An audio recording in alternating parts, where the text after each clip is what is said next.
As it does.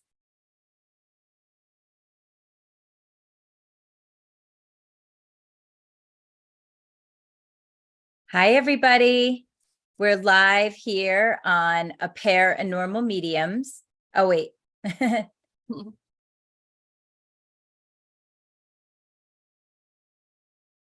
Hi, everyone. It's Theon and Julie, and we're here live on A Paranormal Mediums, Stories from the Fringe. And tonight we have our very special guest. We're very excited. One of our newest Evolve Me practitioners, medium and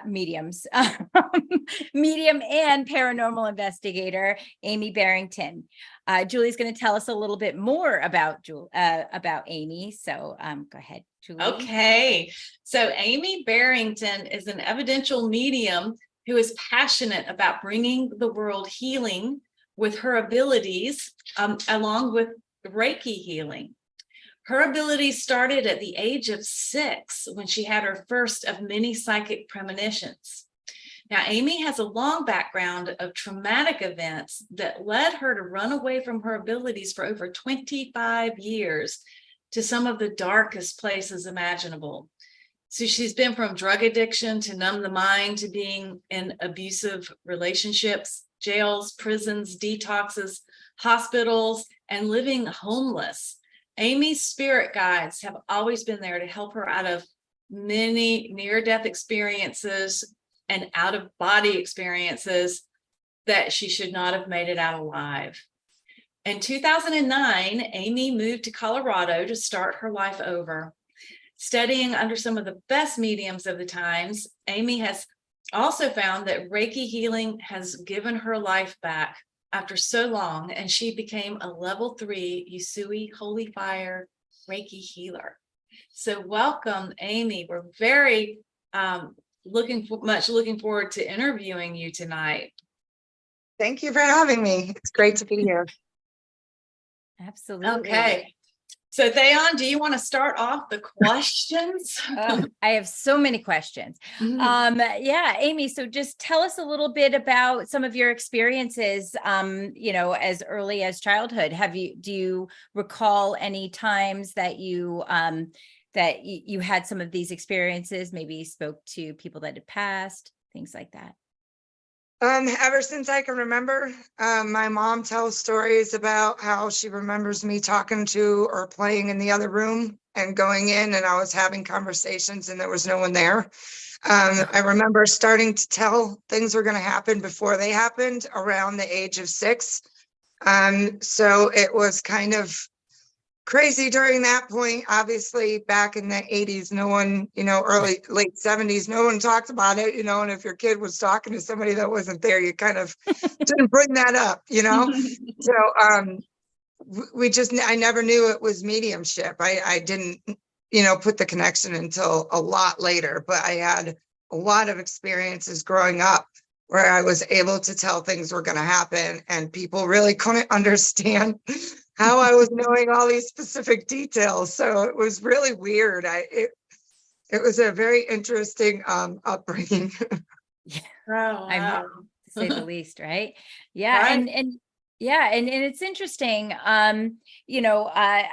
I think we've talked a lot of to other people too that have the same sort of experiences with religion and how that can kind of condition you into thinking a certain way. Did you, as a child, when you were having these experiences, you really just didn't have that sort of like sense that maybe this is different than anybody else? Yeah. No, because nobody around me was like me. But Right. I think at that point, when I was smaller, it was just kind of shushed. You just didn't say anything. You just kind of brushed it off. It's the imagination or, whatever it was. It wasn't until, even at age 6, I had one very traumatic incident. I'm not going to go into it, but I didn't want to be at my house and I knew that something was about to happen. And when I left, there was something really bad did happen. So that was my first validation that I was actually right. And I remember my mom and I talking about it recently, that she just remembers being like not knowing what to do. There was no one to turn to. I mean, there was no Google, there was nobody you could look up in the yellow pages. Like, it was either, you looked at it as something spiritual, or, oh my God, my kid's got a mental condition like schizophrenia, because that's where that led me. So, trying to get help and trying to figure out what was going on actually ended up setting me back a lot, because it was, not a good situation in the mental institutions and stuff like that. They put you Absolutely. in a mental institution because of your experiences, because of your premonitions? What is that you're saying to us? They put me in because of a traumatic event Oh, in which okay. I tried to take my life because of the event. Okay, I Um, gotcha. but it was I was having massive, like, I was awakening, my abilities were opening, and I was very up and down emotionally, and they thought it was bipolar. Mhm. They thought, it could be borderline schizophrenia. And since I tried to commit suicide, there had to be something wrong with me. They Mhm. never looked at the issue why I tried to commit suicide, which was a very traumatic incident in itself. So, Right, right. And in that regard, you were failed. Thayon and I just recently were having this conversation about Yeah. mediums and psychics and people who hear spirits. You're literally hearing voices, and you're seeing spirits. They would say it's a hallucination. So I have a PhD in psychology and teach abnormal psychology. And so I know how that goes. And the difference is there are so, oh my gosh, there are so many people who have these experiences, and they are afraid to talk about them, or afraid to tell someone, because they will think that they have a psychological disorder when they don't. So I'm just going to say this for you and everybody, okay? That just because you hear voices or you have what one would call a hallucination, it does not mean you have a psychological disorder. There are 4 criteria for determining whether or not a behavior is abnormal. And one is if it's, and you need to take all 4 in consideration, not just one. So one is, does it cause psychological distress? The other one is, does it impair your ability to function? The third one is it out of the norm in your culture? Okay, now the culture for psychics and mediumship and just anyone being able to have premonitions or talk to spirits, and you think about, there's a lot of children who are doing this. That is becoming mainstream in our culture. That is not something that's totally off in our culture. But this is the important one, Amy, and I would say this is like the big one, is why you ended up in the hospital, is, are you a danger to yourself, or are you a danger to others? So if those 4 criteria are in place, or at least 3 out of the 4, then that's something that needs to be looked at. But people who are hearing voices and talking to spirits, that alone, that's a reality. That is a simple reality. It does not mean you have psychological disorders, so don't be afraid to talk about it. Right. And Thank even you. if you exactly.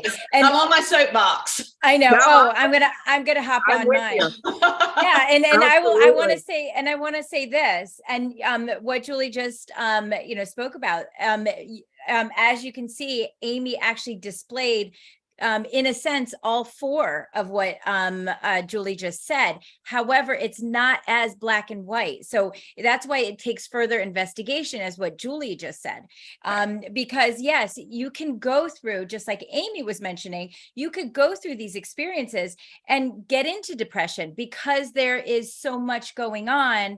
And a lot of the time, people have their awakenings during traumatic experiences. Right. So, depending on what the situation is. So you can't just go, okay, I check every box and then I'm crazy. No, Right. it's, I check every box. What do we need to look for?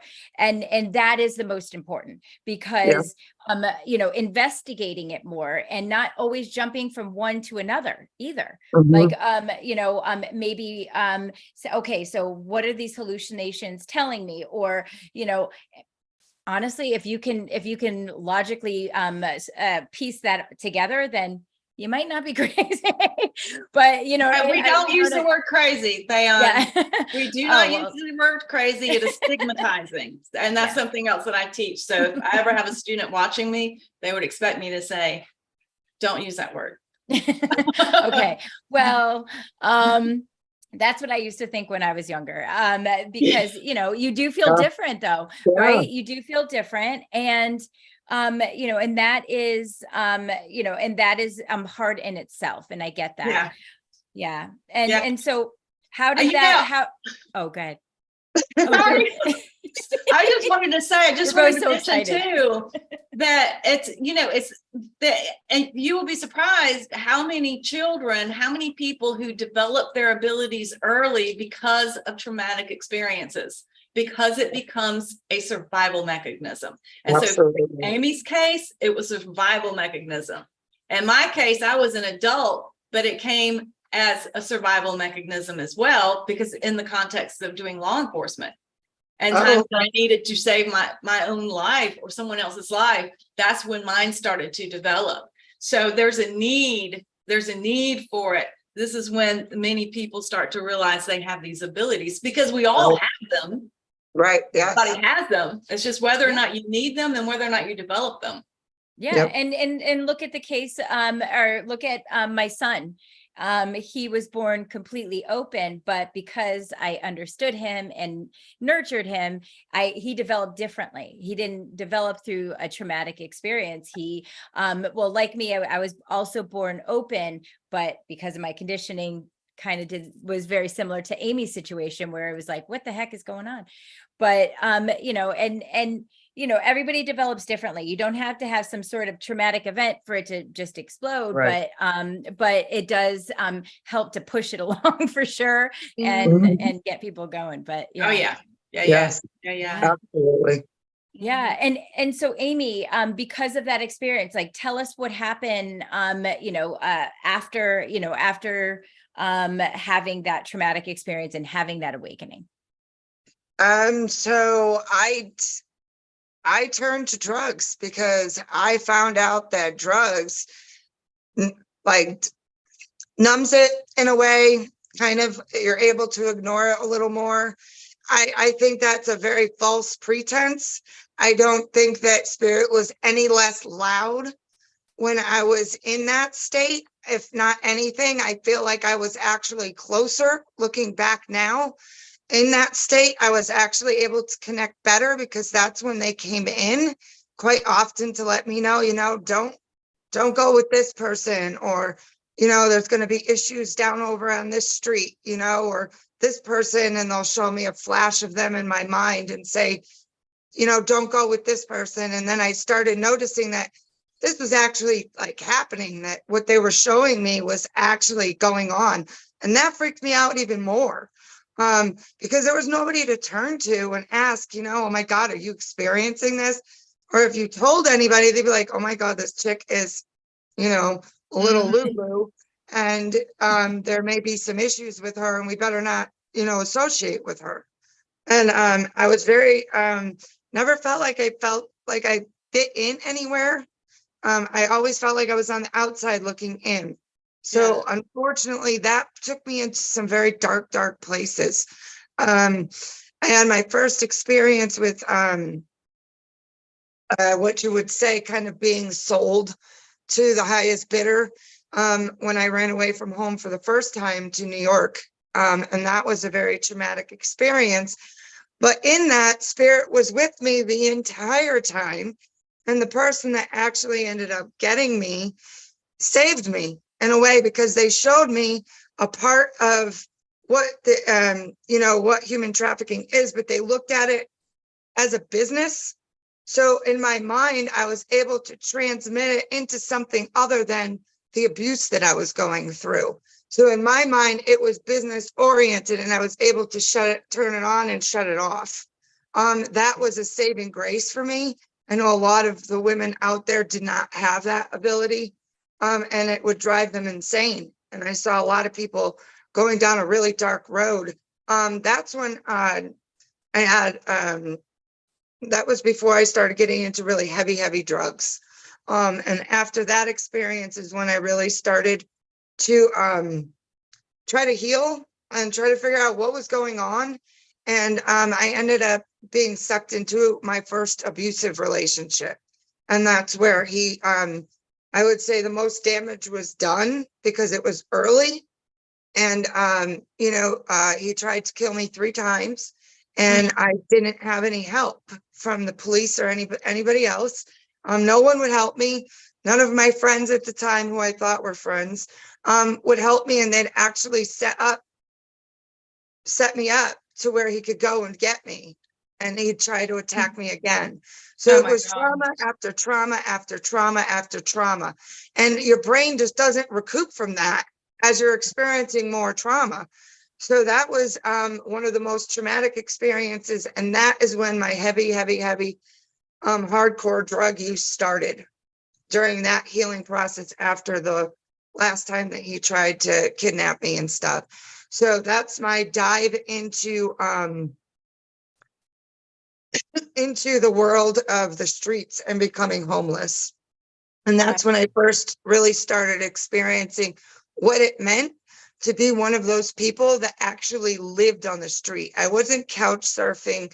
I didn't have people to turn to. I was shut out. And I'm grateful that my family did that, because that was a disaster. And if I was enabled, I never would have gotten it. And it took me a really long time to get it, but I got it. And so that was my deep dive into the world of homelessness. In 2000 was my first arrest. And I remember it was not a traumatic event for me. It was a very peaceful, if you will, event, because I knew I was safe. I knew that I had a roof over my head. They were going to feed me. I could take a shower and nobody was going to come in and do anything to me. I could sleep and no one was going to attack me. I had clothes that were clean, like it was a safe place for me. And I ended up getting comfortable in a way there that when I finally did get arrested, which wasn't too often, but for some reason I kept getting a year. Every time I get arrested, I get, sentenced to a year. And it gave me a brief look into what, sobriety was and what recovery was. And it introduced me to the 12-step fellowship, and it introduced me to programs that were actually out there. So I was fortunate to know that the entire time I was on the street. So I could go to a meeting if I was absolutely, out. Even if I passed out in the back, I knew I was safe for an hour. It was just like I had that saving grace my whole, time on the street. So it just kept escalating and it just kept getting worse and worse and worse. And I started moving around and I ended up in really big cities that I had no business being in, and in some really bad areas. And I had the mentality that you were going to listen to me and my whole 105-pound self was going to run everything, and it was like the Chihuahua complex. I knew I was small and I was going to come through, but throughout that entire time, I had paranormal situations and near-death situations where they said, don't go down that street. And the person would come and look for me and would try to get me. And somebody would happen to have seen something and they were able to stop it. It was always somebody coming in. And I remember it was a cold winter and I was in a very big city in New England and it was snowing and I was getting surrounded by these women that didn't want me in the area. And I didn't know what to do. What am I going to do? It's dark. I can't see, the light is not everywhere. And I just didn't know what to do. And I just remember saying, God, if there is a God, like, now is the time. Like, I might need some help here. And this girl out of the group walked up to me and said, are you even hearing what these people are saying to you? And I turned around, I looked at her and I said, no. And she goes, what? She goes, you're not listening? And I said, no, it doesn't really affect me. It has nothing to do with me. And she just was like, she got on the phone and called somebody and said, you better get down here. Like, you know, this girl down here is like, you know, out of her mind. Like, you know, there's some issues. And I thought I was really in trouble. And they pulled up and she was like, come on, girl, I got you. And we got in the car and I was with them for months and they really helped me. And I was able to kind of get out of that situation. And there was another really interesting situation. This is the time of I don't know if you guys remember it, but the Craigslist murderer. It was the guy that used to pick up girls off of the Craigslist. So that was happening in the area that I was in at the time. And it was, I got a phone call to go and meet this gentleman. And I said, you know what, something's not right. I really don't feel comfortable. So I told the person I was with, I'm not going. I don't feel comfortable. And I just remember his voice on the phone. Like, I remember his voice. And I didn't end up going. And the guy got really, really upset. And he was really angry. And I said, I'm so sorry. I'm not in charge of that area. You know, I just go where they tell me to go. And I ended up getting into a car later on, like a few weeks later. And I heard the guy's voice. And I was like, oh my God, this is the guy from the phone. Like, I know this is the guy from the phone. I'm thinking in my head, did he track me down? Like, it's not that much further from where I was supposed to like meet him and like all this stuff. So all this stuff's playing in my head. And he kept saying, get on the floor. And I heard that voice in my head say, do not get on the floor. Yeah. And I was like, no, I'm not getting on the floor. And he kept trying to push me down. Well, we were at a red light and the people started noticing him pushing me down and me fighting him getting up. And we went through the light and in my head, I saw like the awning of a building. And it said, and my voice in my head said, when you get to the awning, get out, run. And I was like, oh my God, no, this can't be right. Like, something's not right. The door is not going to be open. I'm not going to be able to get out. And I don't know why the door was open, but we stopped at the light. I opened the door. Now I have no idea where I am now because he's been driving for a little bit, but I saw the awning. I jumped out of the car and I ran into a group of about 20 people. And like, there's no way I should be alive. Like, they probably all had guns. Like, I was in a very bad neighborhood where, like, you know, it's very drug related and, you know, things happen. And I ran right through the crowd of people into the house, up the stairs, and I stood on the landing. And this guy comes up the stairs and he's looking at me and he goes, are you all right? And I was like, and I didn't say anything. And now they're all coming in to find out what is happening because they saw me get out of the car. And now the guy is coming.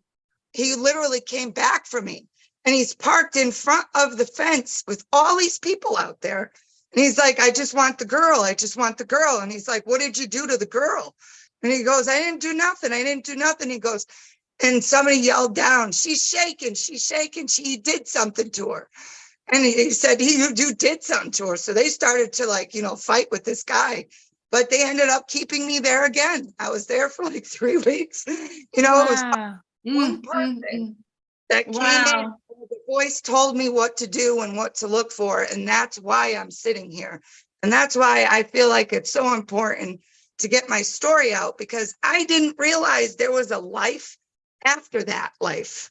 Like, I thought that was it. Like, I thought that was my life. This is how I'm going to go out. This is how I'm going to die. This was everything. This was 25 years of my existence. And you know, it was a really crazy experience to go through, but I'm so grateful that I did, because I met some of the most amazing people throughout my time on the street. And they just happened to be like, and I met amazing people in prison. And going to state prison was one of the biggest blessings that I will forever be grateful for, because the lifers who don't talk to people that have short periods of time took me in and they shared their stories with me and they showed me that if I kept coming back, that I would have to answer to them, and I wasn't answering to them. I was like, I'll get my Wow. stuff Wow. together. You know, it Yes. was just a really good blessing. So Well, I want to say something too, and I've gotten to know Amy a little bit, and what struck me is we were I think we were going to have a call, and I think she couldn't get on right away. Like she's like, I have a reading, and then when we finally met up, she began to tell me that she does readings for people in prison. And I thought that was one of the most beautiful things, that she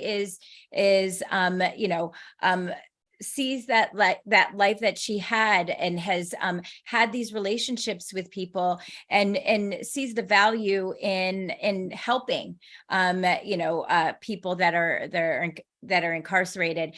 Can you tell us a little bit about that, Amy?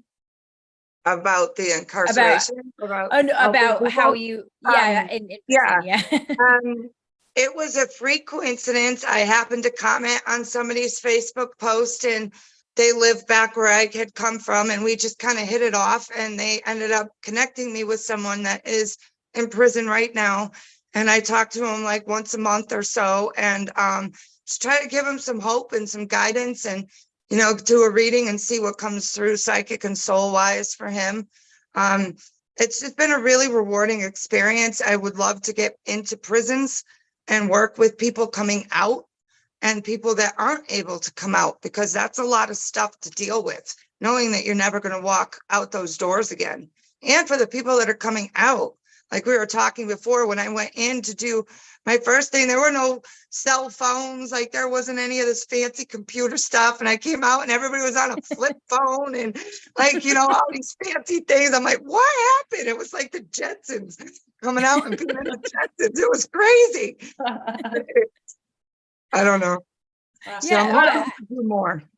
Yeah, and I think that's a wonderful thing. You truly want the idea of going to prison is to to help, and to help them to sort of try to what do they call it, well, for them to change their life around. And a lot of times that just isn't possible. Because it's not really designed for that. No. And as much as they want to say that it is, it isn't. And so people tend to look at people that have felonies, and that they're all exactly the same. They're all bad people that Yep. and of course there are some. Yeah, I'm not always. saying that they're all amazing, but there should be programs out there to truly help. I mean, I'm a huge advocate for spiritual development also, and they do have religious the allowances there too, but just think about how spiritual life coaches help people on the other side of the bars, and how much would they be able to help people that are incarcerated and need some reforming. And that's what I was going to say. Well, yeah, and help. I just want to chime in, Amy, because as I'm listening to you speak, what I'm hearing is like the ultimate heroine's journey. I don't know if you're Yes. familiar with the hero's journey. So it's like you have this destiny. You had this life plan to go through like the worst and the most horrible experiences, but you're really getting in there and you're understanding people that other people who've not been on that track don't want to understand, or they don't want to help. And you have done so much to heal and to grow. So it's not just about spiritual development, it's personal psychological development and incredible resilience. And then the ability to find meaning in your journey, and then to take all that and this beautiful gift to give back to other people. Mm-hmm. Now, how many people are going into the prisons and offering their gifts and their services to help people to heal, or to help people to gain that insight. Not, I don't know if there's anybody else besides you doing something. I remember when the resources were dropped for recovery, any type of detox, short-term facility for drug rehabilitation, any type of mental health facility, psych wards were cut. And I remember it happening when I was on the street. And I remember seeing the people that had, like, before it was, I don't want to say it was a big party, but everybody kind of knew everybody and everybody was in the same state of mind that, you know, you were hustling. It was a hustling game. You know, you had to hustle to survive. And I remember the people coming out of the mental institutions because they had closed and they had no other option than to go into the crack dens and stuff and start using. And I remember it like infiltrating, and I remember all the resources for when you came out of jail were non-existent. And that was in the early 2000s. So I can't even imagine what is available now. And I just would love to get in and help people. That's like my biggest goal. I just want people to realize that no matter what you've been through and no matter what you've overcome, there is life and you can be happy after that. After trauma, there is life. And I never knew that. Wow. Yeah. You know, one of my favorite Alan Watts sayings or quotes is, you're not obligated to be the same person you were 5 minutes ago. Right. And you aren't, you're always changing. And you're a great representation of that. You know, that you overcome so much. I mean, and the years of trauma, and, you know, to be able to recognize spirit when it's connecting with you, you know, I mean, that's a beautiful thing. Tell me, like, so what made you sort of say, okay, this is my path?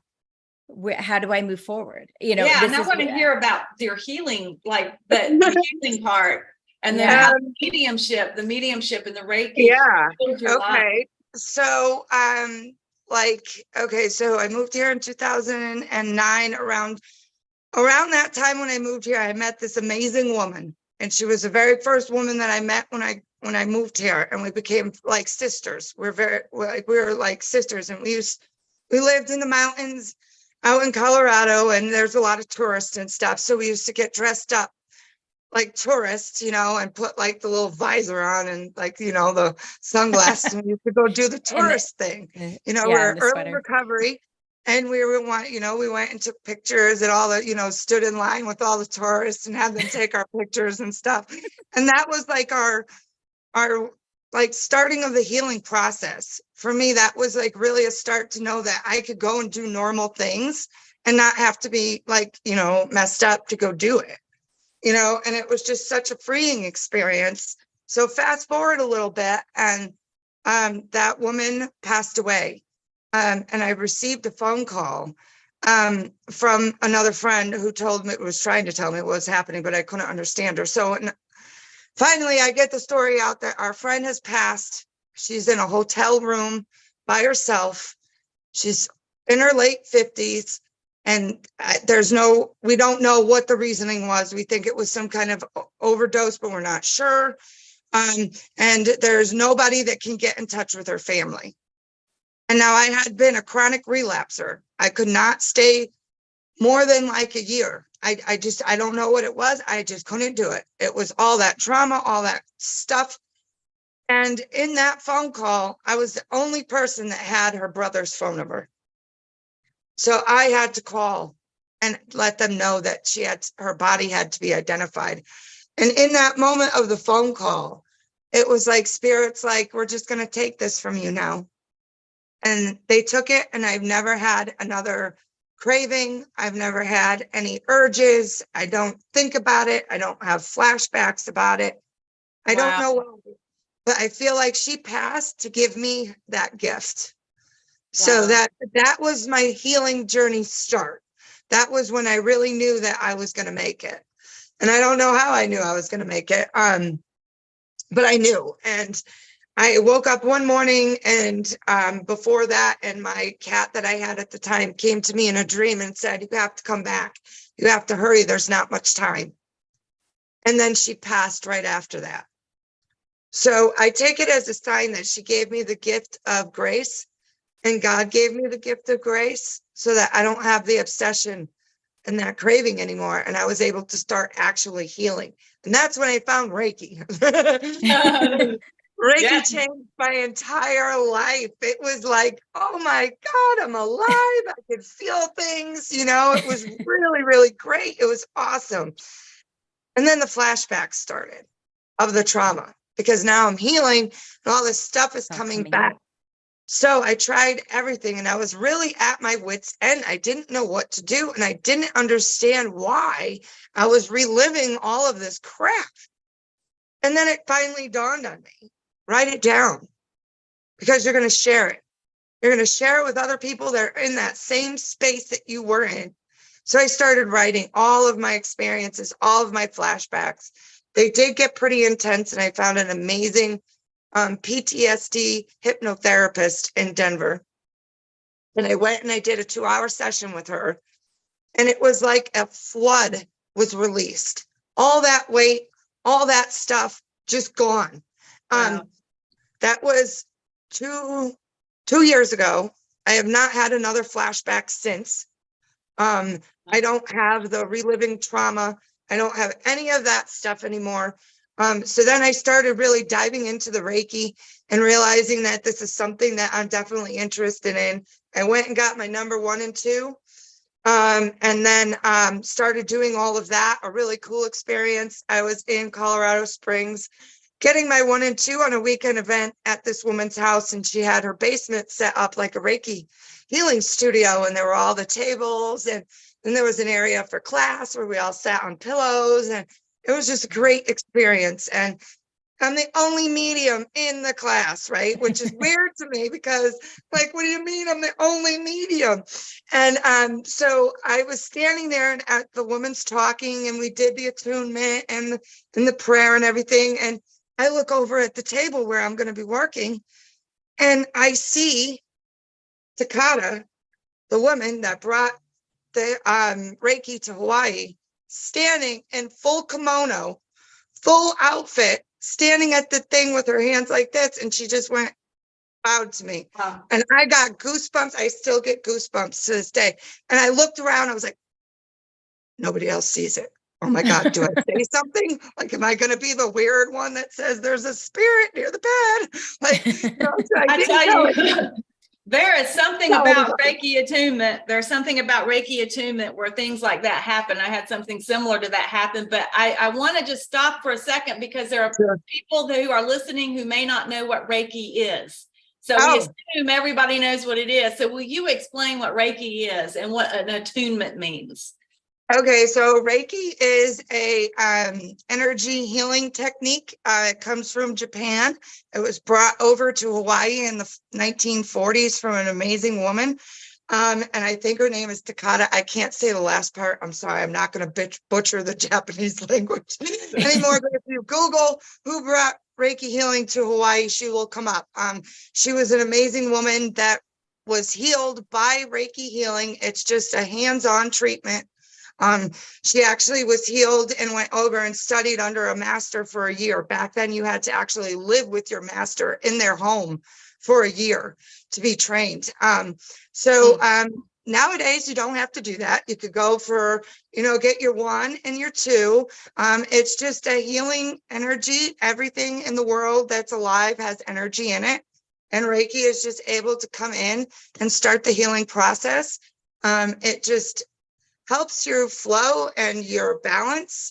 It's an amazing technique for trauma, addictions. It helped me amazingly get over all of that trauma that goes with addiction and any lingering stuff. Can also get into like chakra clearing with it. That's balancing your points.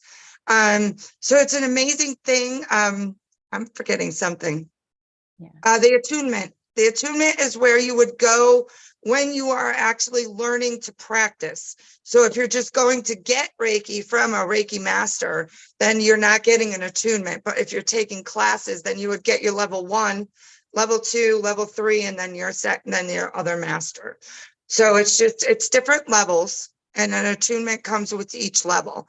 And that kind of opens you up to that new level and that new healing. And then you're also given symbols. So you're working with it. Yeah.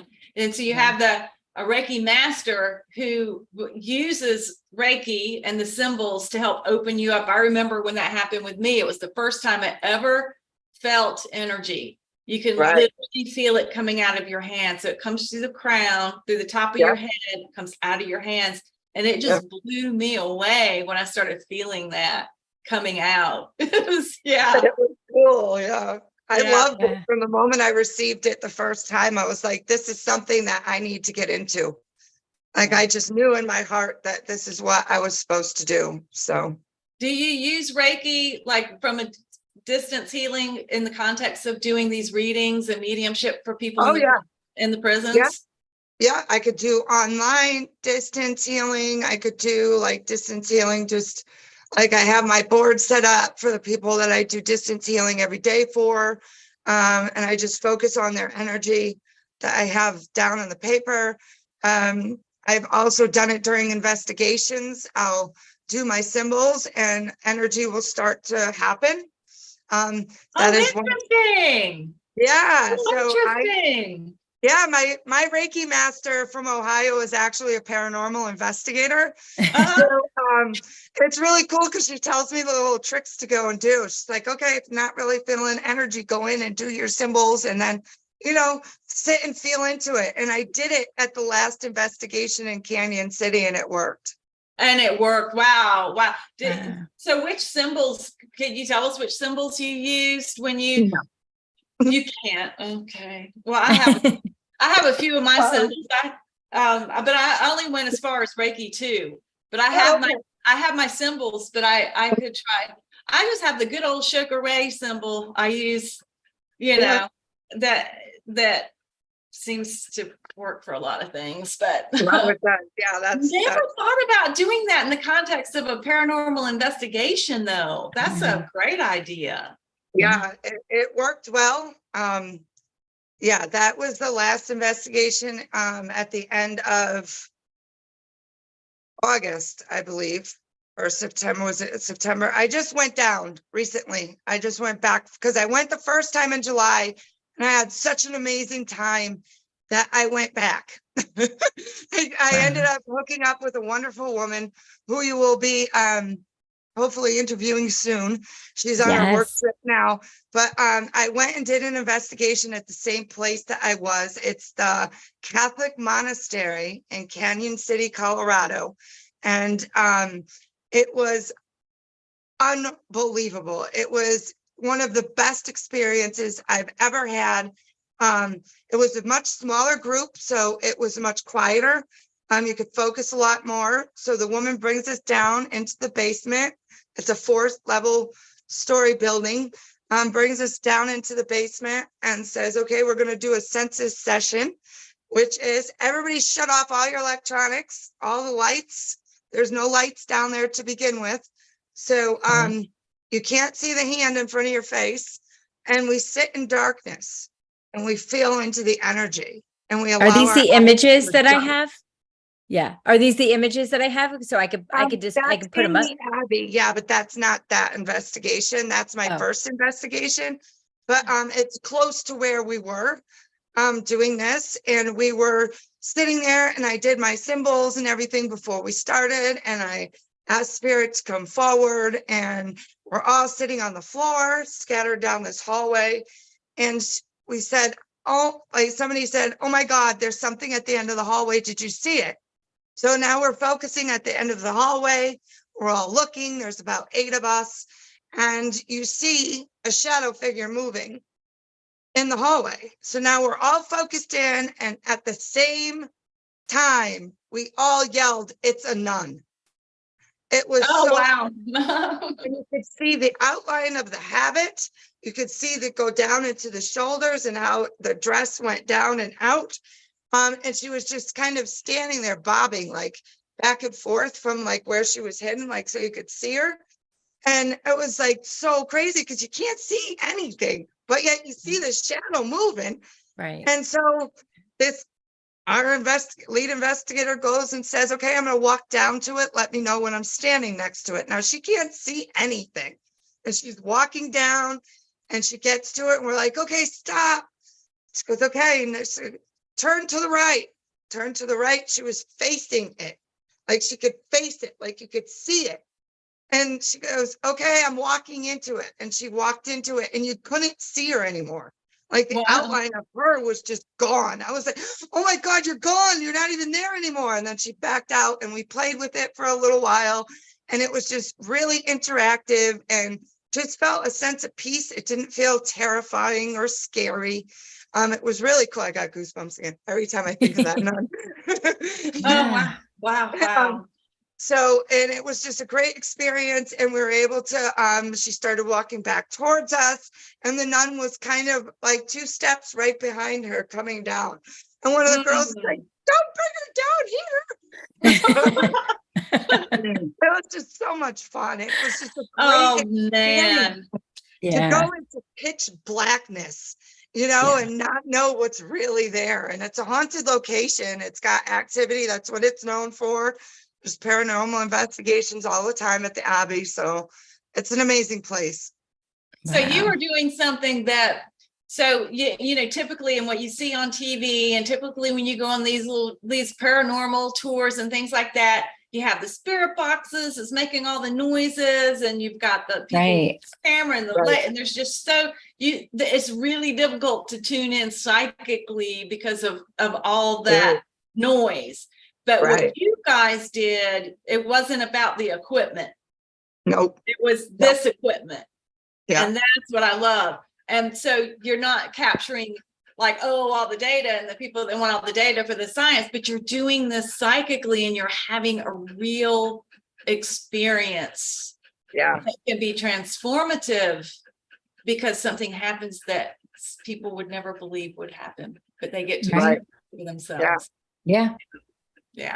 It was a lot of fun. I can't wait to work with her again. I'm hoping for another Abbey investigation before the end of the year. If not, we can make one happen. I know. I was going to say, Julie and I will be over. I know. Yeah. Julie and I are coming. It's reasonable to rent it out for the evening. You get it from 7 p.m. to 6 a.m. And the cool thing about being at the Abbey is the caretaker.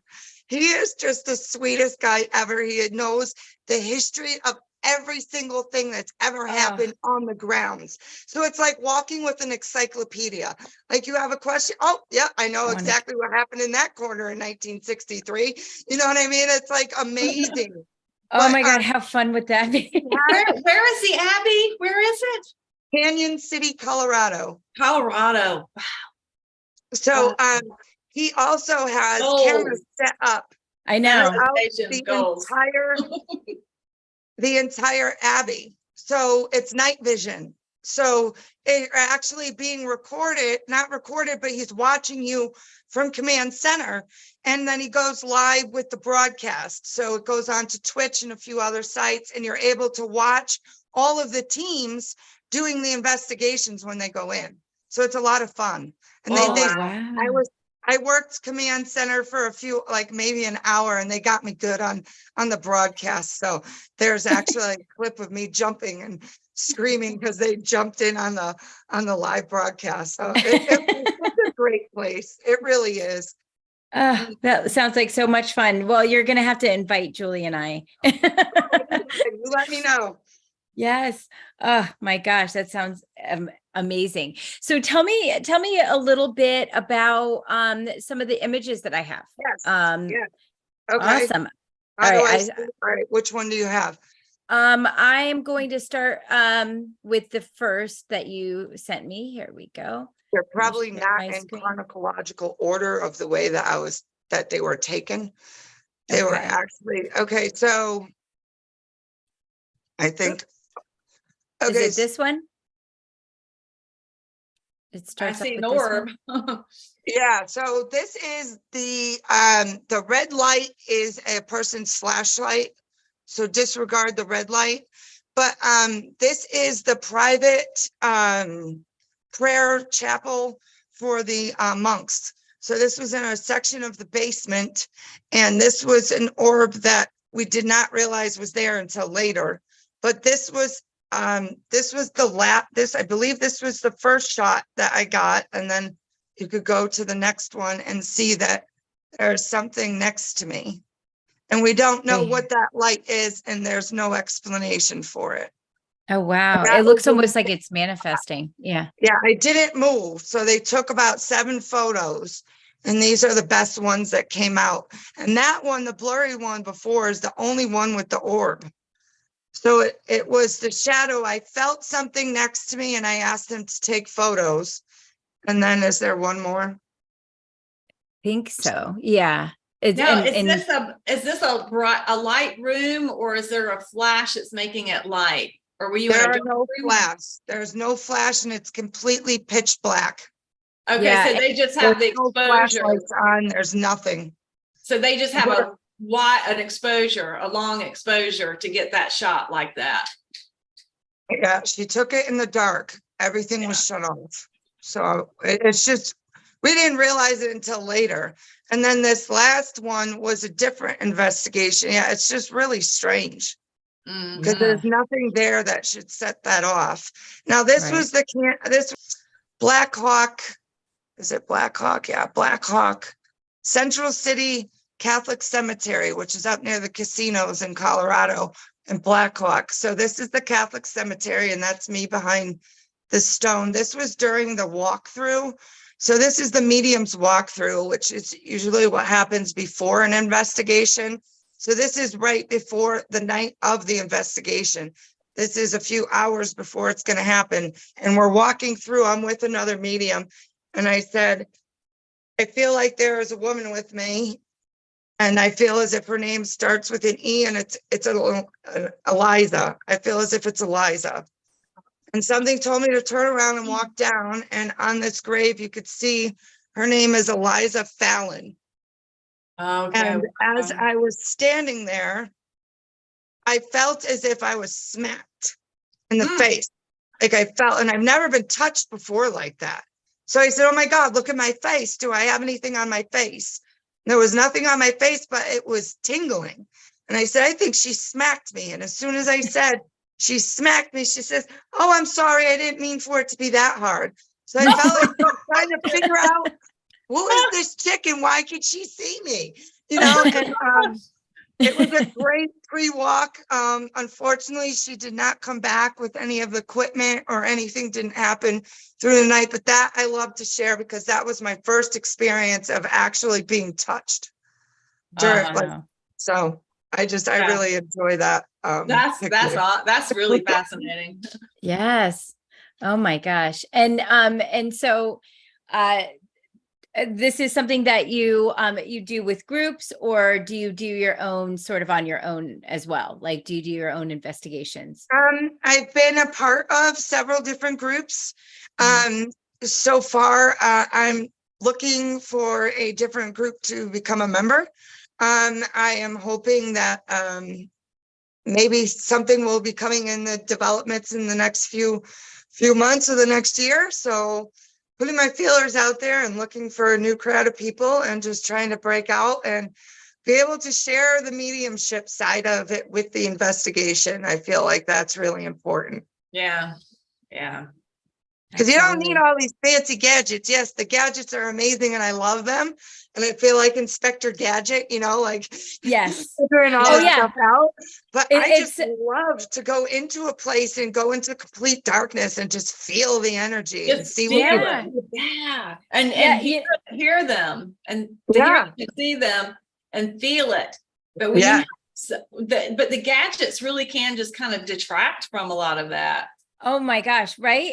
When we went, when Julie and I went to, that's when I really realized I was like, I can't stand the sound of, the white spirit noise? box. It's like because you can't really hear as much. But the last time when we were using the Hope Spirit Box, I didn't necessarily have to hear that white noise because it's Right. There's no white noise. right. Just Except there was a open, ton of close. other people there, but Yeah, Right. right. That seems to be the problem is Yeah. picking up outside noise. Yeah. yeah, It's so much Yeah. better just to do something on your own without yes. people I around. think so. Yeah. Yeah. Oh my gosh. Yeah.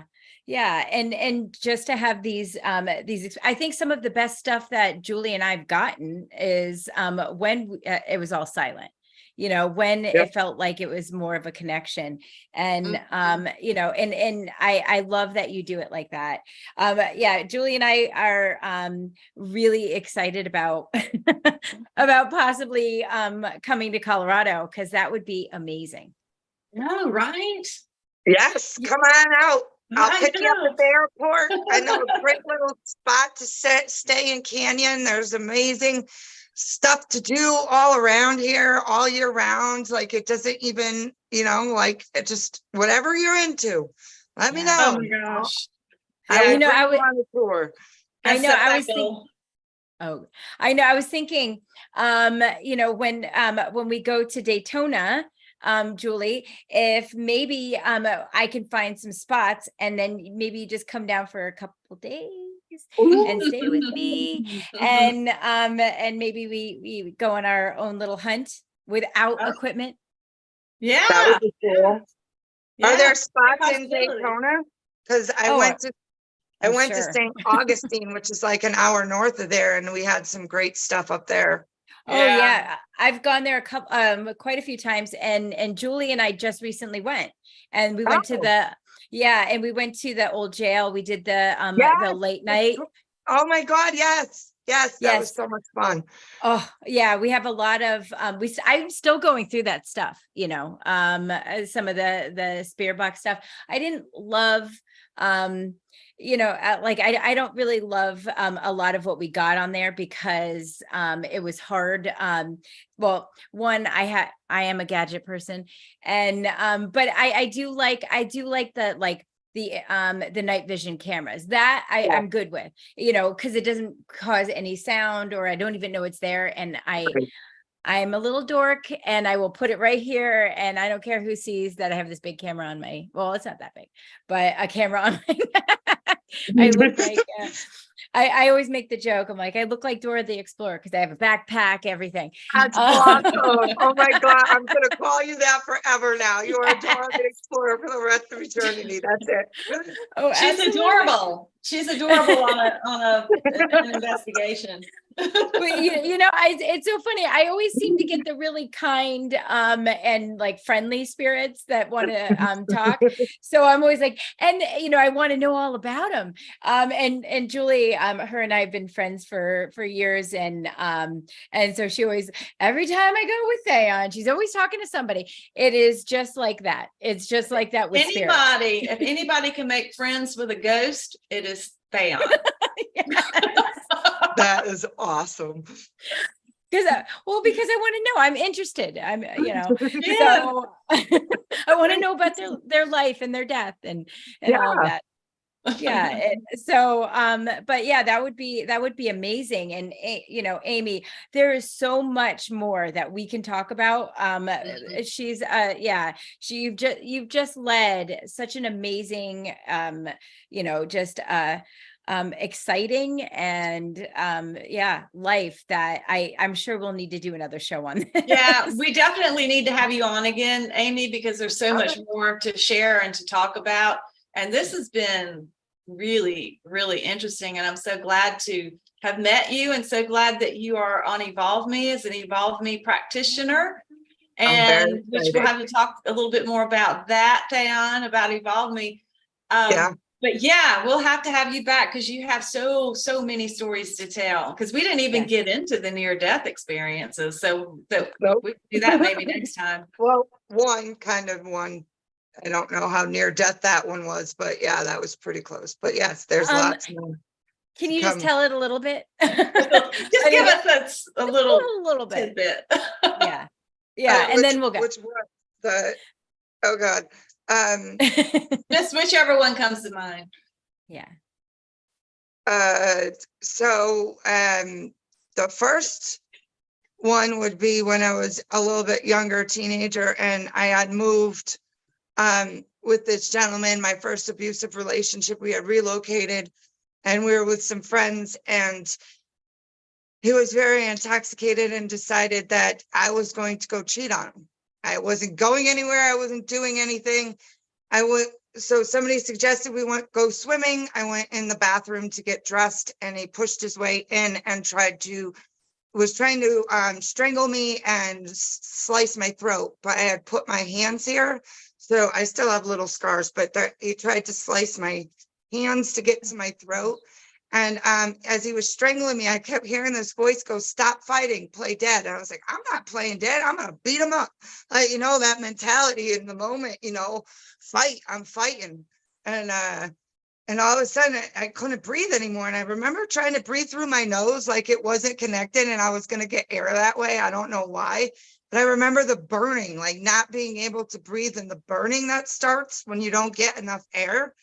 And the voice came through and said, "Play dead now." And it was really, really loud. Like you can hear it like almost echo in my head. And so I did. And in that moment, he let me go. And I was able to get that first breath of air. And I ended up, the police came and everything. It was a terrible situation. He went into the bathroom and tried to take his own life by slitting his throat from ear to ear. And when he came out, there was blood and everything. It was a very traumatic experience, but that was one of the very first, I would say probably the third or fourth time that spirit came through and told me what to do. And then I made it out. And I remember the doctors looking at my throat and the bruising and said, "I think that if it had been another minute, you would have really had some issues with brain function and stuff after. That's how long it had been."